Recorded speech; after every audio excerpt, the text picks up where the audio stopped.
Let's listen to this before we proceed. The Kenya Kwanza administration is not a useless administration. It is a useful administration kwa sababu inaweza tumiwa shule as a teaching model on how never to govern a country. As a teaching model on how horribly to run a state. Yani watoto kama wako Tanzania, Uganda, Burundi na kwingine wanaambua sasa msiwahi fanya hivi, for example Kenya. Msiwahi fanya hivi, for example Kenya. Sahi Chancellor University of Nairobi Manze. Patrick Fairkujin something. Hata wa Kenya hizi pronounce. Hadi walikuwa na mdiso na mitos this ule anyway. Yani uko hapo unatafutia wa Kenya job. Na job ikipatikana Kenya unatafuta mtu kutoka Dutch unamfanya Chancellor wa University of Nairobi. I actually find that shocking. So ndio maana nasema the Kenya Kwanza administration mkitaka kufanya benchmarking on how never to lead a government, on how never to do things, mnatumwa Kenya kufanya benchmarking on how horribly you can run a state. Niseme hivi. Kenya sahi tuna import maize. From Brazil, sijui Zambia, sijui Tanzania, sijui wapi. And then mnachukua labor force yetu, mnaituma ikafanye job kwa hizo farms za huko. Hii inafaa kuwa bread basket. Mmechukua agriculture ambayo ni the backbone of the economy of this nation. Mmeiweka under somebody called Mithika Linturi. Who came and said mimi nikona, mkisema nikona cases, alisema na mdomo yake mwenyewe, nikona over 33 cases. Alisema. Yani tulitafuta Mkenya wa kuran the backbone of our economy. Tukaona mwenye akona 33 cases in case. And many of them are criminal cases of a very interesting nature na nyinyi mnazijua. We cannot even begin to think about a failed administration. Hii Kenya Kwanza administration ni the icon. Ukitaka ku-click on how not to run a government, una click on Kenya Kwanza administration, una follow example. Sasa mnachukua Kenyans. Mnasema mnataka kuwapeleka nje. Muambia wa Kenya for every 10 shillings Mkenya umake, ana spending more than 5 shillings China na outside the country. That question. Ile t-shirt umevaa ni ya China. Ile underwear umevaa 60 years after independence imetoka nje ya Kenya. Hadi toothpick. Unageta mpaka toothpick. So ile kitu tunafaa kwa sasa tunaongea si vile tutatuma Kenyans China wakatengeneze toothpicks zitumwe hapa. Ni vile tutaanza kutengeneza handkerchief yetu sisi kama wa Kenya. Na hivyo ndivyo tutacreate. Unatoka hapo unaenda kututafutia 200,000 jobs. Alafu unachukua 795 million ya kurenovate State House. Unajua 795 million inaweza employ vijana wangapi? Ikienda into biashara. Sometimes tukuange realistic boss. Wewe una renovate State House kwanza yenye uishi, most of the time uko kwa ndege, uko kwa hewa. Alafu unakuja unasema ati una try to create opportunities for young people na kazi zenye hazi exist kwa nchi zingine. Ni kama unazaa mtoto ukipangia venye atakuwa nakula kwa jirani. It's very very true. If you want to know on how not to run a government, just come to Kenya and look at how Kenya Kwanza government is being run. Total failure.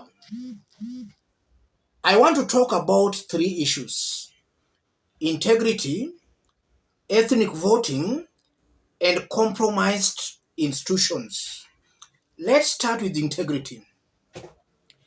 Kenya is where it is today because Kenyans don't pay a lot of attention to these politicians' integrities. You just elect a leader overlooking his or her own integrity. And I'm saying that because Ruto started his politics in the early 90s, his national politics in the early 90s. His track record has always been out, and Kenyans knew all these things, but they overlooked the integrity part of it. And some with the full knowledge on how Ruto started his politics in the early 90s with YK92 still went ahead, voted for him.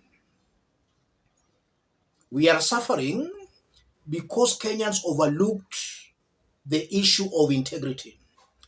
When voting in a leader, be that leader an MCA, MP, governor, senator, whichever, the key thing is a leader's integrity. If he's not a leader of high morals and integrity, he'll not deliver on his or her promises. Because to him or to her, fulfilling a promise is not something that is a must. Yes. Lying is just normal to a leader without integrity. So Kenyans should look on that. Integrity of a leader is key. Ethnic voting. The issue of ethnic voting has also led us where we are. A leader you know is not good, but you vote for that leader because he comes from your community. In fact, if you vote in a wrong leader because he comes from your community, you will be the first people to cry out for help. Wakati wa raha serikali nataka sisi, wakati wa chungu nyinyi mnakaa, na ufika wakati wa siasa nyinyi mnakuja kusema tuombe tu amani. Sisi tutachunga kila mahali, nyinyi muende nyumbani. Na nyinyi mnaenda kukaa kwa starehe Nairobi, nyinyi mnaenda fika story yenu mnakula na watu wetu nalala msituni. Kwanza Ruto tuling'ang'ana sana upika yeye kura, na yeye anakaa stage kama naitwa nani kweli? Yeye naenda ukaa huko ndani huko, nasikia tu risales. Kama nyinyi mnafikiri, kama nyinyi mnafurahia, kama unafurahia siwaambie tu sisi, alafu sisi tujue kama hakuna serikali. Those individuals in 2022 were singing and ululating and pressing William Ruto's names simply because he's a Kalenjin like them. You are now seeing that just in just 1 year and some few months, they are now cursing and complaining. Kina Waramba. So Kenyans should also desist from these ethnic votings where you elect leaders because they are your tribesmen or tribeswomen. Going forward, Kenyans should look into that. And then compromised institutions.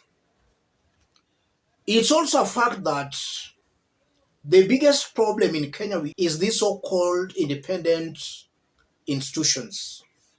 And one such important institution is IEBC. It's believed that in Kenya, you don't need to win an election. You just have to have the support of the chairman of the Electoral Commission and a few commissioners, and then you are good to go. How can Kenyans now stop this? Because it's very clear that leaders will always compromise these institutions.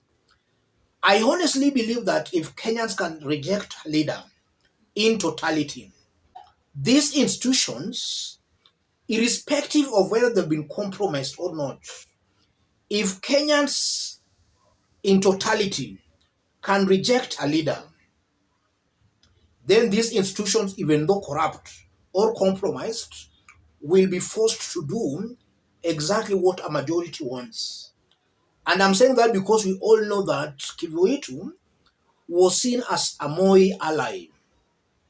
In 2002, Kivuitu could not help or save the late Moi, simply because Kenyans had made a decision to reject Moi in totality. It's a fact that Kenya Kwanza government has failed miserably. Kenyans are complaining, but the government is not listening. For Kenyans to save themselves from a William Ruto's yoke and bondage, for Kenyans to save themselves from a compromised IEBC, Kenyans should reject William Ruto in totality. Total rejection. If Kenyans can do that, IEBC will not be able to save William Ruto come the next election. Let me stop it there. In case you are watching us but you have not yet subscribed, subscribe, give this video a like, Those watching us outside Kenya, drop a comment, let us know from which part of the globe you are watching us from. If possible, subscribe, give this video a like. Thank you. God bless you.